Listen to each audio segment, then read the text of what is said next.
Ah, yes, friends. On a Wednesday afternoon. Where do we even come from with these schedules sometimes? Listen, training camp is getting underway, and that's why OGP One Giant Podcast is back in action with myself, Adam Marnbrecht, joined as always by the healthy, the wealthy, and the wise, Mr. Andrew Makowitz. How are we, sir, on a Wednesday afternoon? It's great. I feel refreshed. You know, sometimes we haven't even had our morning coffee when we're doing show rundowns, usually on a Wednesday. So having one in the afternoon after I've had breakfast and lunch feels a little foreign to me, but I'm in for it because, training camp has started. We got some updates, Adam. That's right. A little siesta. We all took a little siesta, and now we're back ready to roll. We are going to get to, of course, it's the New York Football Giants, Big Blue, getting into training camp, getting underway. And there's some news and notes around this. We're going to cover some other fun topics here because obviously as it gets going, there's not going to be a ton to take away just yet as training camp happens. Suffice to say that this makes it feel like the season is now happening. The season is upon us, right? Decisions are getting made that are going to be relevant to what we see on the field come September. Let's start there with some quick news and notes around who may, as quickly as they came, some players are already packing their bags and they've been asked to leave the island. They will not be receiving a rose. And you know who you might be talking about? You might be talking about one Kelvin Benjamin, who today, if for people that haven't been following, trying to make the transition to tight end. Insert all the jokes here about his weight, which has always been a challenge for getting separation on the outside. Tried to come in and compete in the tight end group, had familiarity with Dave Gettleman from the time with the Carolina Panthers. I don't know. Adam, did you see the video of what happened today? They actually released video of what went on at training camp. Unable to catch it, unfortunately, but I hear you have the proverbial play-by-play breakdown. Oh, it's kind of bizarre because I don't know if I've really ever seen this before. But basically, Kelvin Benjamin's out there like full pads, and Joe Judge comes walking over. Dave Gettleman waddles his way over to Kelvin Benjamin, and they talk for like 10 minutes. They're just sitting there talking. And then all of a sudden, Kelvin Benjamin takes off his helmet, puts it on the ground, has his head slumped down, and takes a slow walk out of the building to presumably never be seen from again. It's crazy. I've never seen that before. Cue the Charlie Brown music, just da, na, na, na, na, as he leaves there.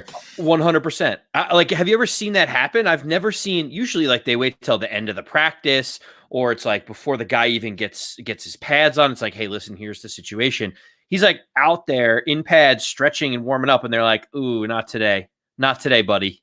Yeah, I mean, it's a little bit weird because I was just looking it up to check in on Dan Benton, who was reporting for the Giants coverage online, just said, essentially what you listed there, gets out on the field, there's a meeting that goes on, and then Benjamin's done.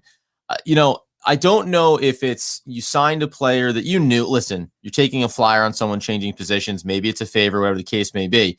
You take a flyer on him, he gets out there on the field, and maybe you just instantly know within the first whatever, you're looking around and saying, yeah, it isn't going to happen here. We didn't see what we wanted to in this transition. Or, and I just think more realistically, as you start to think about the roster and positions where you need depth, you need to see competition, it was just it very quickly became a numbers game where the Giants looked at it and said, if we don't make this move, what feels like comically quick, we're not going to be able to get another guy into camp, and that's going to pay dividends one way or the other at another position. And Benjamin, at best, you were going to be what? A backup, maybe a surprise contributor at some point throughout the season. Yeah, and this could maybe even speak to a few other things. And we're pontificating and speculating because he hasn't even been officially released yet, but that's the reports that are out there. Art Stapleton and other credible sources are basically saying that it's happening. Jordan Renan, all those guys, shout outs, friends of the show. What I think this is telling is two things. One is that Kyle Rudolph's rehab has to be going pretty decent. Mm-hmm. From his off-season surgeries that he had in order for us to be jettisoning, one of our tight ends that we just brought in for a look. So that's number one. And number two is we do have Toyolo and Caden Smith to complement Evan Ingram. So, maybe one of them is looking good in practice. It looks like Kyle Rudolph's going to be, healthy going into the season, maybe miss the first game or two. I think it just speaks to more about the depth and what they're seeing with the other guys that are familiar with Joe Judge and the scheme rather than anything else.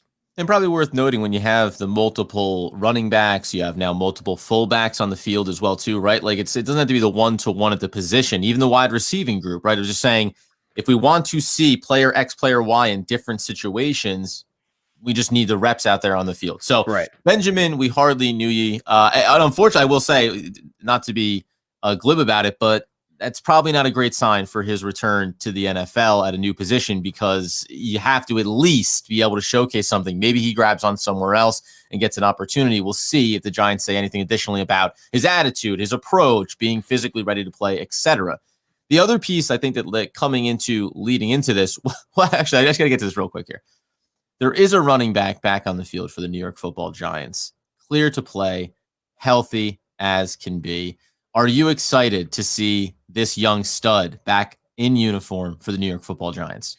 Oh, and which young stud would you be talking about, Adam?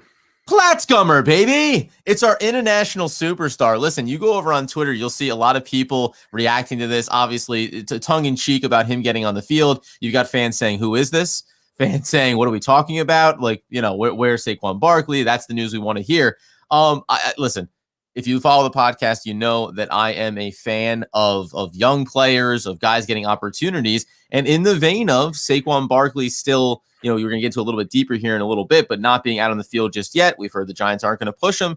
Hey, again, this is an opportunity for a kid to be in camp. And maybe when you look across the depth chart and you think about the Corey Clements and then obviously our rookie and Gary Brightwell, push somebody. If you're there and you can show that you're capable of something, there's a chance that you start to maybe ruffle a few feathers and at least find yourself with an opportunity to be a part of this team throughout training camp. I don't know what to expect from him, right? Has professional level experience internationally. Even if it ends up being on the practice squad again this year, that's my boy. He's my new pet project for the summer.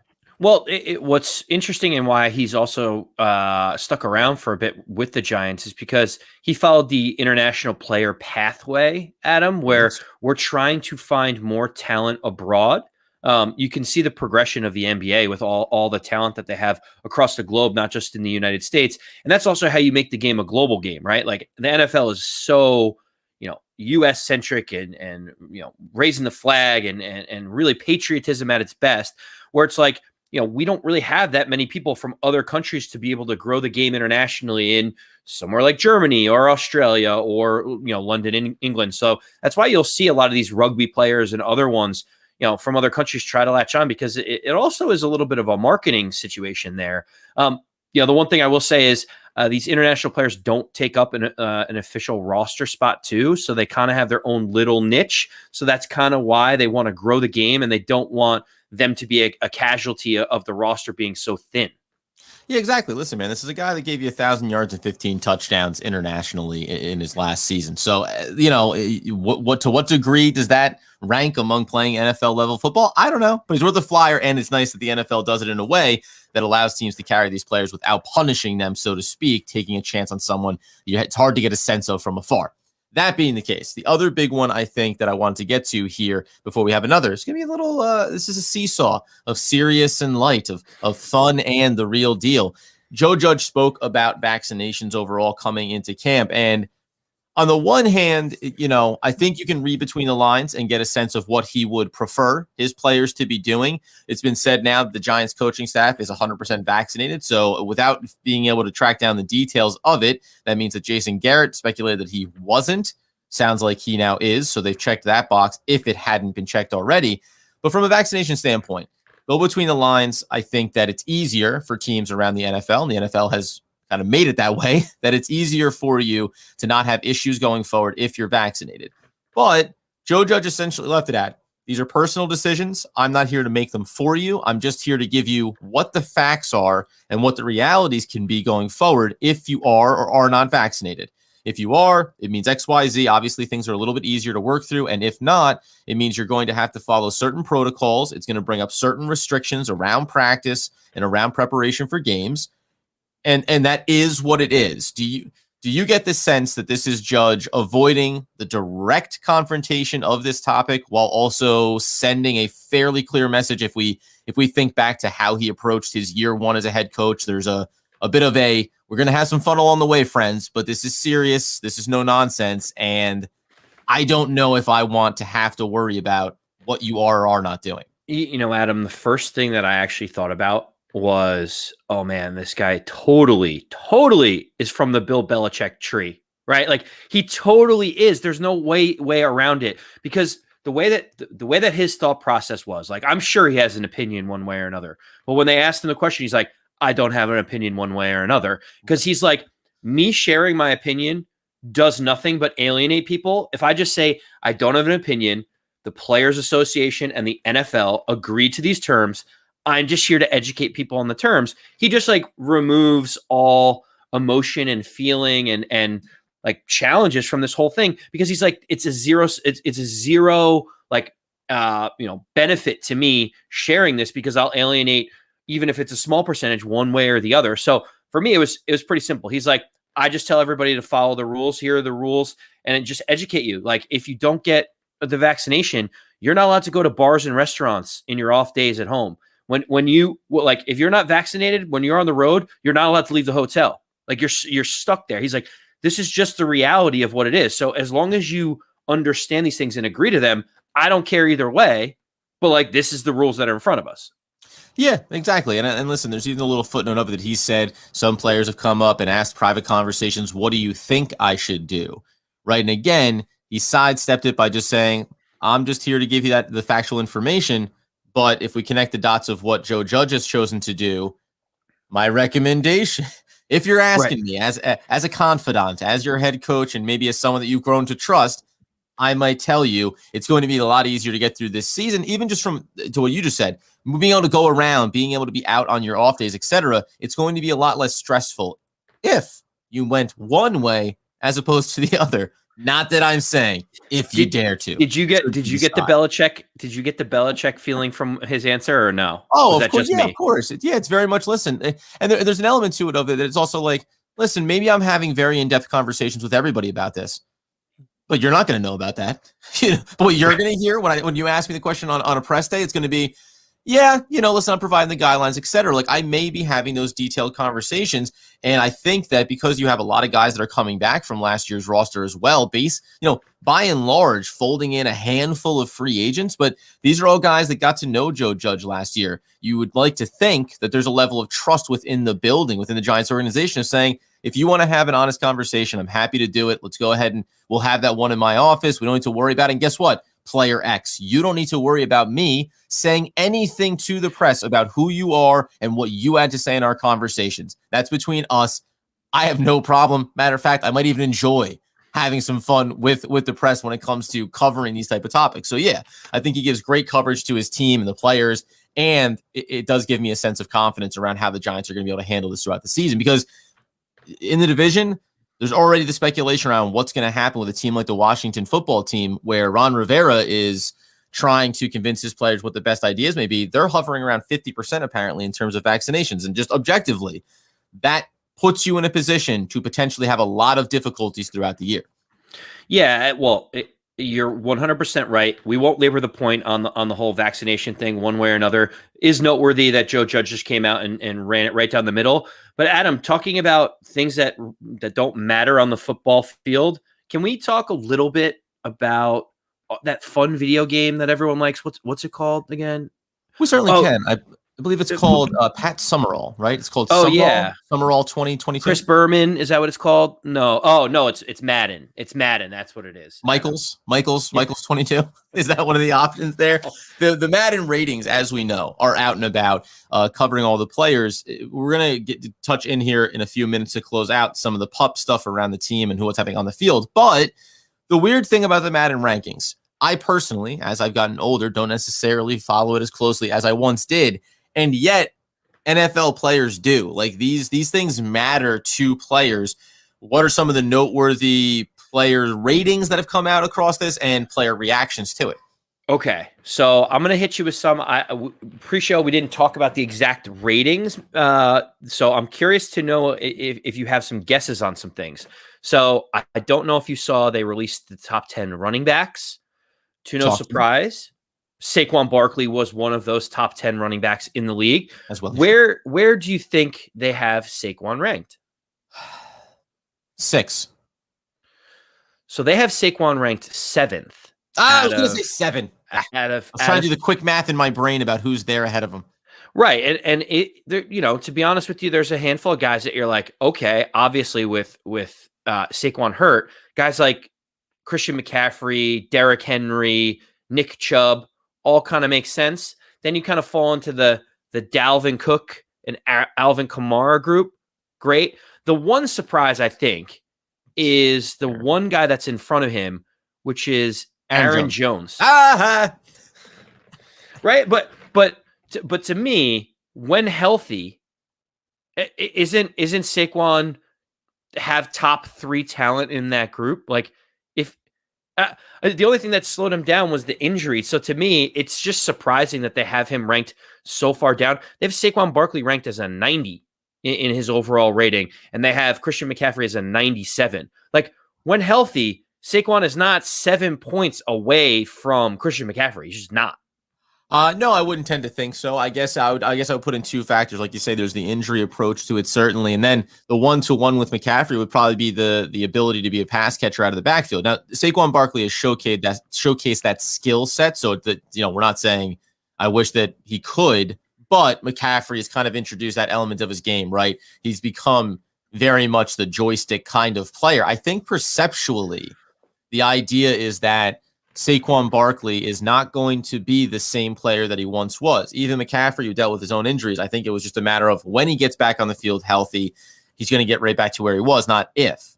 Saquon Barkley, I think, is going to have some level of, are you still the player you once were? And I don't know, fair, unfair, maybe not. But when I talk about those guys, listen, Aaron Jones, right? I mean, McCaffrey is it's hard to argue if you think McCaffrey's better than Saquon Barkley when they're both healthy. It's not as hard with Aaron Jones because I think that's a benefit of the system overall, having Aaron Rodgers as your quarterback, et cetera. All those little factors come into play. Listen, this is chip on your shoulder kind of stuff for Saquon Barkley. We've talked about it. He's been, cagey about when he'll be back on the field. But I do think for everything we know about him since the Giants drafted him, the goal is going to be when I step on the field, you're going to see not only the same player that I once was, but probably one that's even improved, as we highlighted the idea of what can you learn from the north and south running of a Wayne Gallman down the stretch of last season, right? I think he's going to be a different player, and it's going to be for the better. The funniest quote from training camp is, I think it was Joe Judge that said it. You know what? We're not going to rush Saquon Barkley back. Like what's the alternative, Adam? It's like we are going to try out that knee as quickly as possible. We're going to make him do crazy cuts to see if it's stable. Like what's the alternative to easing someone back in after a major knee injury?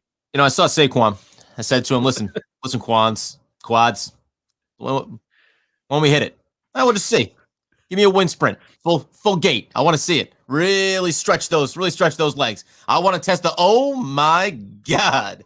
And that's the slow walk off the field for Saquon Barkley, not because he's been released, but because he suffered a crippled injury. What's the alternative route?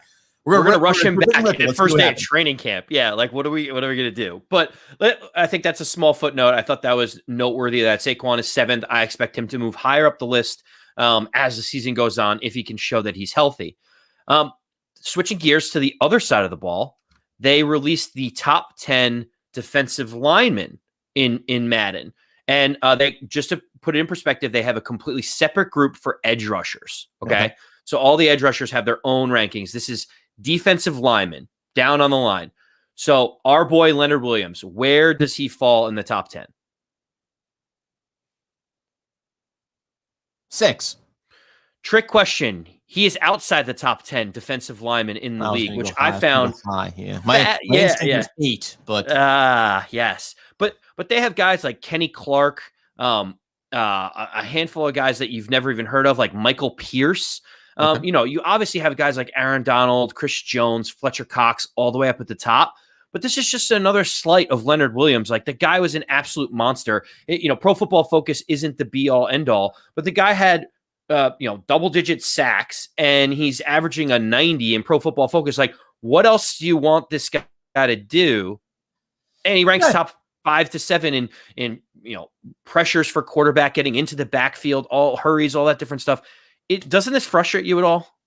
I will say a little bit. Initially, I was going to say, listen, he's coming off a big sack number year, and you start to get some more recognition in that regard, the big contract, etc. But at the end of the day, it's the first big year for him. But I'll go back to that year prior when he had come in off of the trade from the Jets, and everyone was saying, what did we do? Why did we give up those assets? Well, this guy isn't going to do it. At the time, I was saying, you keep looking for sacks, start looking at the other things that he does. He occupies double teams. He goes ahead and is effective in the rush and pass pressure game. And I remember going back to the games against Dallas where it was, listen, I know you want that sweet finish of throwing a QB to the ground, but when he gets in and pressures the quarterback and gets Dak Prescott to throw an incompletion, those are effective stats. So I think there's still this give and take about what is it going to be off of that big multi-sack season last year? Holding doubt around those numbers is one thing, but I think over his overall impact, that's a little bit different. And I think that's probably where people are being a little bit dismissive around the type of player he was with the Jets and early with the Giants. No, it wasn't sexy or flashy, but he can be a big component of what your defense is going to do. So yeah, I'll put it down as a little slight. I mean, if you told me he had been 10th, I would have said, hey, this is a guy that's emerging and hitting his prime. But the idea of him being 14th or something, listen, there's a bell. There's a little ring-a-ding-ding in the back of the head, as Michael Scott would say. Alarms start going off. Yeah, I mean, well, that's why I wanted to illustrate that they took all the edge rushers out. So you're talking about defensive linemen, guys that line up like with their hand in the ground, and he's not one of the 10 best, which to me is just shocking. But go back to the other side of the ball, and we'll go back to the offense. I think there's a couple of noteworthy things here for our wide receiving group, Adam. Yeah, talk to me about incoming players and incumbent players, guys that we think maybe have a lot to prove, and then some guys that have kind of been on this little steady uphill, I think, ascension as far as what we like from our core. Yeah, so we'll start with Kadarius Toney. They released all the rookie ratings just to incorporate them. While they haven't given all the ratings out of all the different players they have for him, he rated as a 72.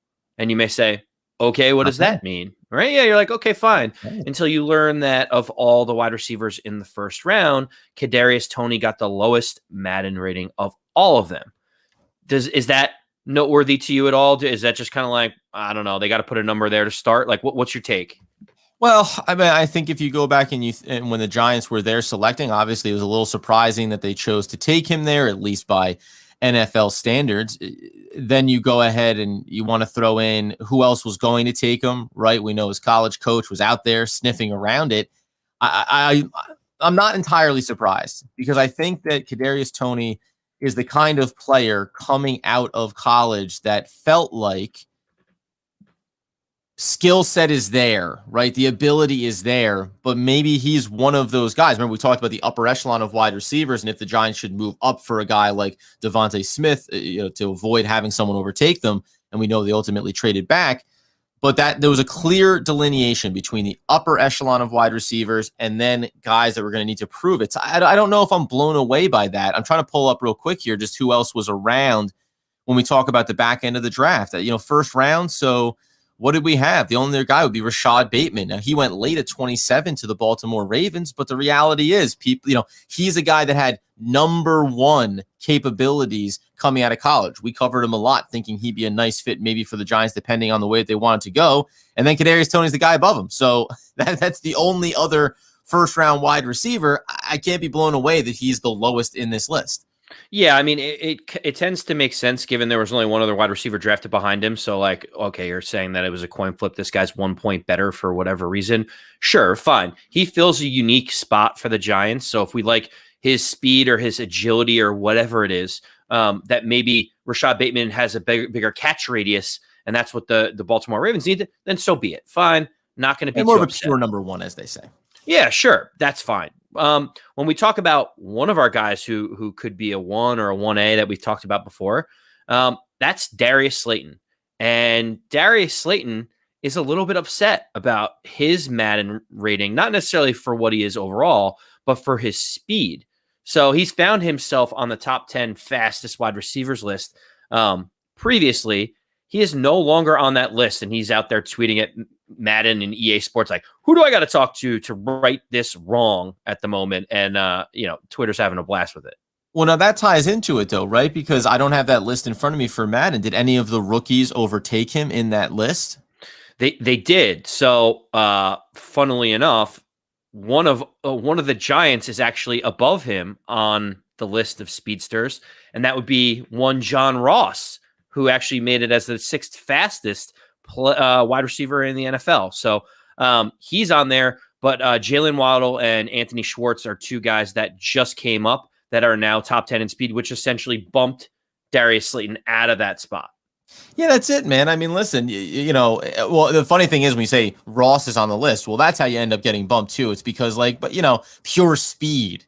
So literally, I mean, you're taking everything out of it, right? It's not about it. Is he a good wide receiver? Is he going to make a roster? Is he going to get cut in training camp? None of that stuff matters. It's just about pure speed. Now, what I will say is, because I think that, as we've said, it's been hard to know, and go back to last year, I think it's been hard to remember that Slayton is one of the faster wide receivers in the league because of the limitations of the offensive line and not being able to say, hey, get out and go, right? Not having a number one across from him to take away double coverage and just go, listen, let's see you put these burners on. So I wouldn't be shocked, and I love the fact that he's got a chip on his shoulder about it. I wouldn't be shocked if you see this number next year go the other way, because now Darius Slayton is going to be in a lot more of those straight line, blow the top off of coverage kind of looks, and we may see some big separation catches for him, because this year is supposed to be, as we know, a better year for this offense. Yeah, agreed. The weapons, having someone like Golladay instead of Golden Tate as your number one wide receiver outside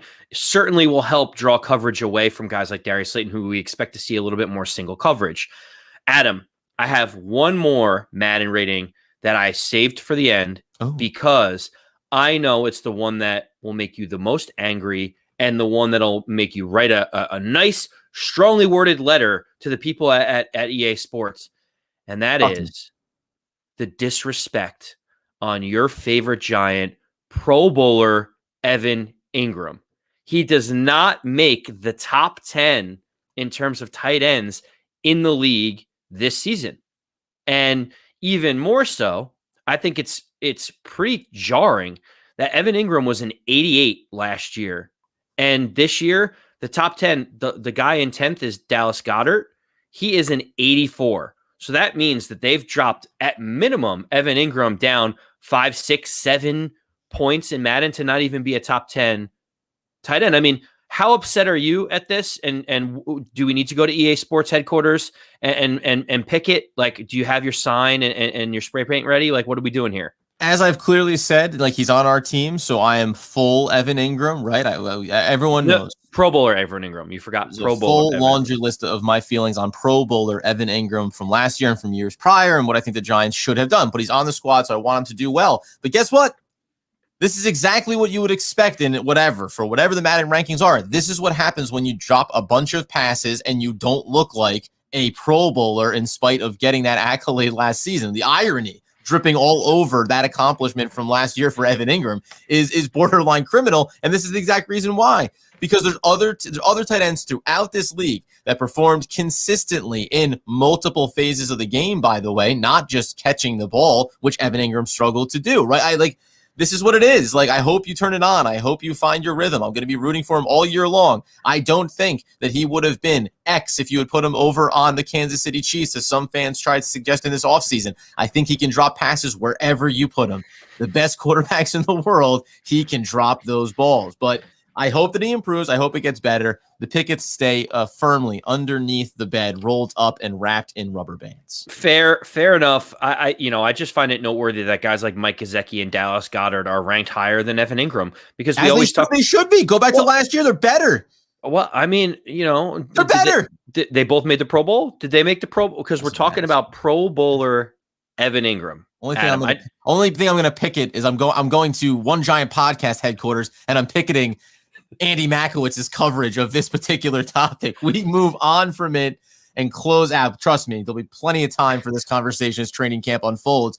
We close out again on just a little bit more of the lighter side of things. Andy, are you ready for the brothers Manning to take center stage over the next 3 NFL seasons? Are you aware of what is just around the corner as Eli Manning now reemerges, not just as a face of the New York Football Giants franchise, but also as a face of the NFL? Yeah, so I, in passing, heard the brothers Manning, and I'm like, I don't even know what's going on. Like, I can take a guess. I kind of have an idea that it'll involve 2 brothers that have the last name Manning that potentially played football. Does that sound about right? Announced last week, my friend, Peyton and Eli Manning will be hosting a Monday Night Football megacast covering 10 games per season over the next 3 years. It will be airing on ESPN2. They're not replacing the traditional broadcast with Greasy, Levy, Salters, and Perry, and Riddick that has been existing there on ESPN. And it'll basically be a little bit different. It's going to kind of be a little more off the cuff. Picture the Oreo battle competitions probably between the brothers in those commercials, but it's going to be a little bit lighter, I would assume. But we're going to get NFL coverage, 10 games a season for the next 3 years from the Manning brothers. This is the evolution of Eli Manning. If you think that a young, bright-eyed quarterback who had Michael Strahan on his squad did not understand what it meant to market yourself and set up your media contacts before retirement, it just took, not too surprisingly, Eli Manning a little bit slower to get to that point in his post-playing career. I mean, the legit. I mean, this is fun, but this actually excited me because I think this is the way the broadcasts are going now, getting away from some of the traditional stuff. Let's have a little bit lighter, have a little bit more fun. I mean, I've got to assume this is going to be pretty entertaining for ESPN. Yeah, come on. And the banter between the 2 brothers, like them being like, I can make that throw. And Peyton's like, you've never made that throw in your life, Eli. And then Eli comes back and he's like, did you see your shoulder the last few years in Denver? You couldn't throw the ball more than 10 yards. And like just that little like quip back and forth, it will fill 30 seconds while everyone's getting back to the line of scrimmage. I'm in for that. Like that's all I need to be happy. And I know it's going to be good. Yeah, I can't wait for it. I wouldn't be surprised if there's some former players that may make appearances, right? Like this is that integration that bridges the gap between traditional broadcasts and then just kind of giving people what they want. And people like the Manning brothers. And frankly, I'm excited to see, I can say that Eli Manning was more accomplished. Whoever dragged Peyton Manning to a second championship is neither here nor there. But I also think that he's better in the joke game. So let's go ahead and see that rhythm, right? This is a rat-a-tat-tat. This is a repartee that you have not seen the likes of on the national airwaves. That'll be coming as well. At the end of the day, friends, training camp is just kicking off. We've got players like Matt Pert, who started on the PUP list, and Saquon Barkley as well. We're going to see how that unfolds. This general statements and consensus around the league, probably, and at least around the New York Football Giants, is we're just being cautious. We're not rushing anything. Let's tiptoe ourselves into those waters. We'll see what news and notes come out and how position battles start to develop. You can follow us, of course, at One Giant Podcast on social media. Follow and listen, rate, review the podcast wherever you get those needs fulfilled. And as Andrew Makowitz would want, need, and nay, demand that the people know. As always, let's go Big Blue.